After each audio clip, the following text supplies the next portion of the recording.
Donc pour cette dernière vidéo consacrée à la Révolution française, je vous propose en guise de bilan un tableau des différents acquis de la Révolution française, on pourrait dire l'héritage de la Révolution française.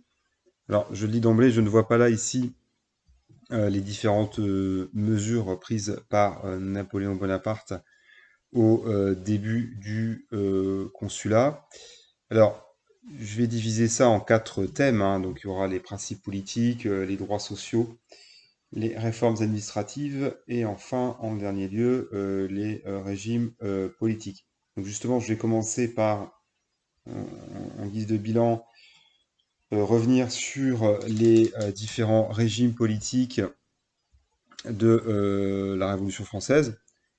Donc officiellement, il faut bien voir que la monarchie constitutionnelle n'est promulguée qu'en 1791. Mais bon, on peut déjà dire que c'est le cas de fait à partir de juin 89, à partir du moment où les députés des États généraux se proclament assemblée constituante. Il est clair qu'une constitution va être promulguée et que les pouvoirs du roi vont être tempérés. Donc on pourrait considérer déjà voilà, que la monarchie absolue prend fin en juin 1789. Donc cette monarchie constitutionnelle prend fin en septembre 1792 avec l'instauration de la Première République, qu'on appelle aussi le régime de la Convention, donc du nouveau nom de l'Assemblée nationale. Et donc cette République, qui va connaître un nouveau régime en 1795, donc jusqu'en 1799, à savoir le Directoire, va perdurer jusqu'en 1804, parce qu'officiellement, il faut bien être clair là-dessus, Napoléon Bonaparte prend le pouvoir, établit un régime autoritaire qu'on appelle le consulat, euh, mais officiellement, la République n'a pas été abolie, donc il faut attendre 1804 et l'instauration du Premier Empire pour voir abolir la République, parce que parfois, par erreur ou simplification, on a l'impression que la République prend fin en 1799, ce qui n'est pas le cas pour être tout à fait précis. J'insiste bien, mais le consulat, c'est toujours un régime républicain, même s'il est autoritaire. Donc voilà pour ce rapide survol des différents régimes politiques. Alors, voyons maintenant ici, rapidement, les quelques principes politiques qui vont être érigés en dogme, on pourrait dire, par les révolutionnaires. Donc c'est tout d'abord la souveraineté nationale. En clair, la nation, les citoyens sont souverains. Alors ça, c'est proclamé d'ailleurs clairement dans un des articles de la Déclaration des droits de l'homme et du citoyen, avec une formule restée célèbre qui dit «Le principe de toute souveraineté réside essentiellement dans la nation. Nul corps, dans le sens parti, nul individu ne peut exercer d'autorité qui en émane expressément». Ce qui sous-entend déjà de fait que ce n'est plus une monarchie absolue, et qu'en tout cas, le roi se voit confier le pouvoir, mais au nom de la nation, au nom des citoyens. Et d'ailleurs, on l'avait vu, mais que Louis XVI, à partir de 1791, n'est plus roi de France, mais roi des Français. Donc en tout cas, la souveraineté nationale, maintenant, évidemment, est le fondement de toutes les démocraties modernes.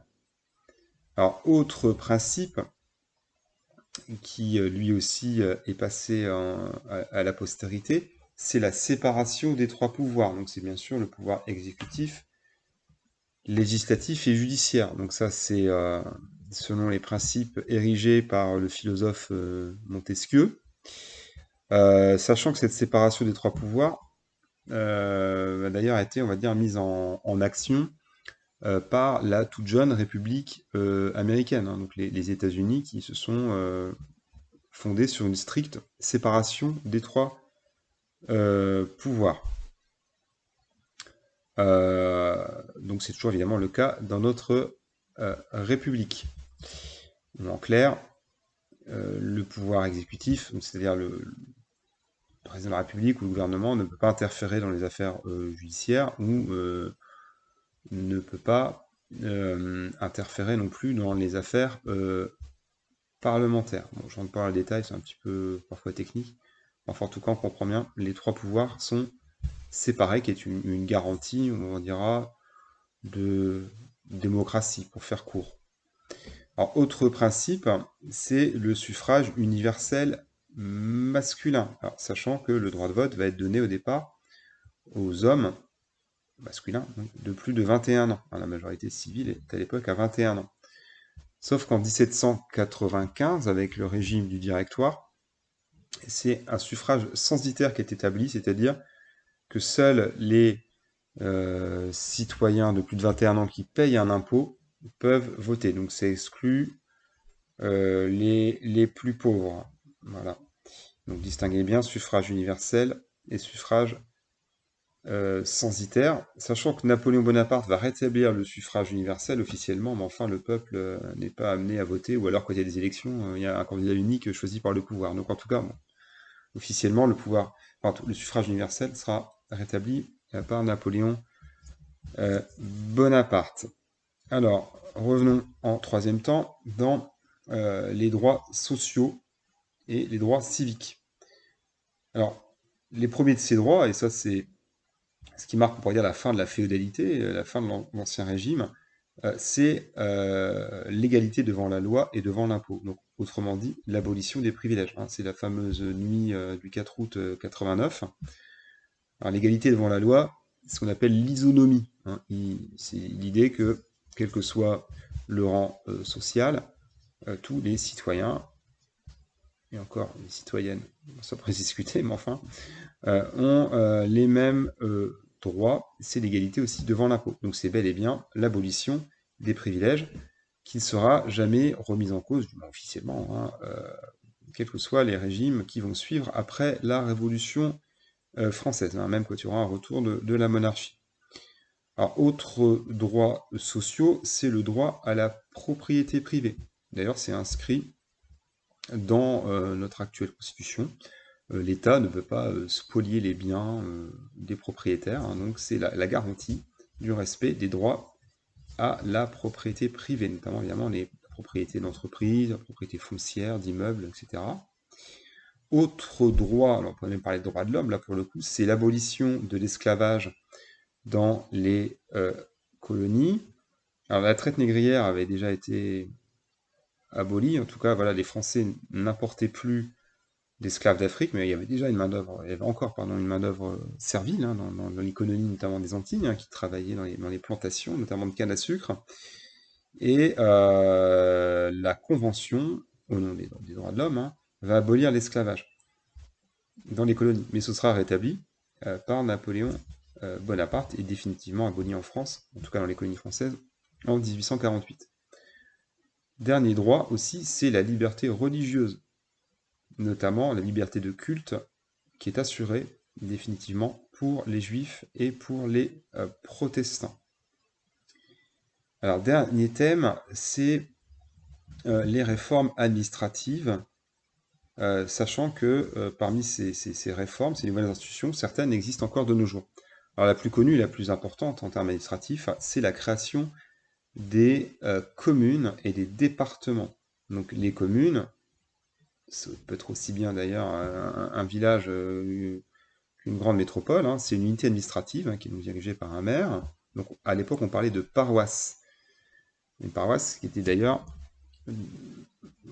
qui était dirigée par un curé, et c'était le curé, le prêtre, qui tenait les registres, notamment des naissances et des décès. Donc là, bon, en tout cas, ça passe, on appellera l'état civil, aux communes.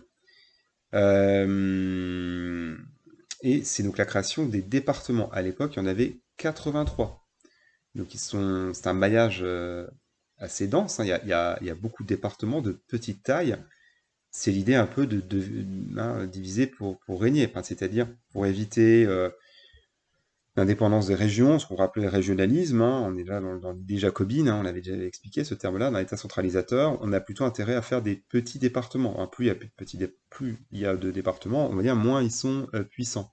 Et d'ailleurs, c'est intéressant parce que on a désigné des villes, hein, les capitales des départements, ce qu'on appelle les préfectures, et à l'époque, c'était calculé en journée de cheval. C'est-à-dire qu'il fallait que de n'importe quel point du département, on puisse atteindre en une seule journée de cheval la préfecture.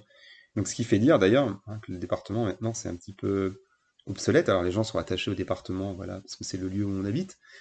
Le département a encore quelques prérogatives sociales, mais enfin voilà, face aux régions, face aux communes, les départements ont de moins en moins de pouvoir. Certains même militent d'ailleurs pour la suppression des départements. En tout cas voilà, parce que c'est un maillage qui date de la Révolution. Et à l'époque, c'était en fonction du transport à cheval. Donc c'était des petites unités. Alors autre réforme administrative, enfin, je fais une toute petite parenthèse sur les départements, mais c'est sous Napoléon que vont être créés les préfets, hein, donc qui sont chargés d'appliquer, on va dire, les mesures gouvernementales, notamment en termes de sécurité. Donc ça, c'est créé par Napoléon Bonaparte, donc sous le consulat. Donc je reviens aux autres réformes administratives. On a aussi une réforme ambitieuse, hein, c'est une réforme totale du clergé, ce qu'on appelle la constitution civile du clergé, où là, les hommes de la Révolution veulent ni plus ni moins faire en sorte que l'Église passe sous le contrôle de l'État. Alors, ce qui paraît assez étonnant maintenant, mais on imagine les curés, les prêtres, les évêques sont payés, ils ont une pension par l'État, comme des fonctionnaires. À voir aussi que l'Église doit vendre des biens, voire même aussi parfois et spolier de ses biens. Alors le pape, à l'époque, évidemment, pesait de tout son poids pour empêcher cette réforme. Il y a aussi ce qu'on appelle voilà, les prêtres réfractaires. Il y a certains prêtres qui refusent ces mesures, et d'ailleurs, ces prêtres réfractaires, la plupart sont exécutés.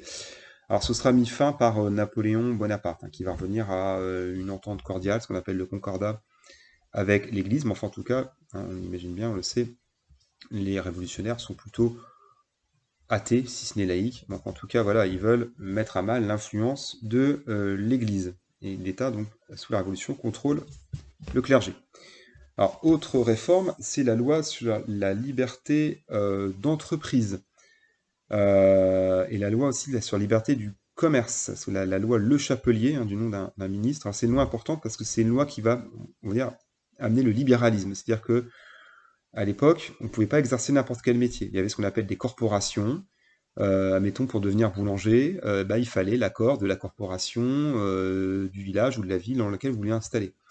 Donc c'était le contraire, on pourrait dire, de la liberté d'entreprendre.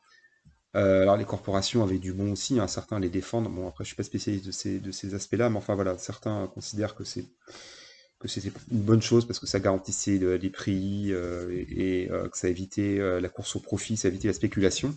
Enfin bon, en tout cas, la loi Le Chapelier va aussi voilà, permettre la liberté d'entreprise, la liberté du commerce. Mais bon, certains la jugent de manière négative, mais bon, je vous dis, j'ai pas les connaissances assez importantes en économie pour rentrer dans le vif du sujet. Alors, dernière réforme aussi, c'est l'unification des poids et mesures. Donc, il faut le savoir, c'est à l'époque où on va imposer les litres, les kilogrammes et le mètre. Hein. Donc, le mètre va devenir le mètre étalon, va devenir l'unité de mesure standard en France et ensuite en Europe. Hein. Ce sera imposé d'ailleurs plus ou moins par les conquêtes napoléoniennes. Hein. Enfin voilà, il y a que l'Angleterre qui va garder son système notamment de pouces, hein, ou les miles. Mais enfin voilà, c'est l'idée d'unifier, parce qu'à l'époque, chaque région, chaque province avait des systèmes métriques différents, notamment des systèmes de mesure, je veux dire, ou de poids. Donc là, c'est l'unification des poids et des mesures. Voilà donc pour cet héritage de la Révolution qui sera consolidé donc par Napoléon Bonaparte avec différentes mesures, mais que j'évoquerai dans les vidéos consacrées là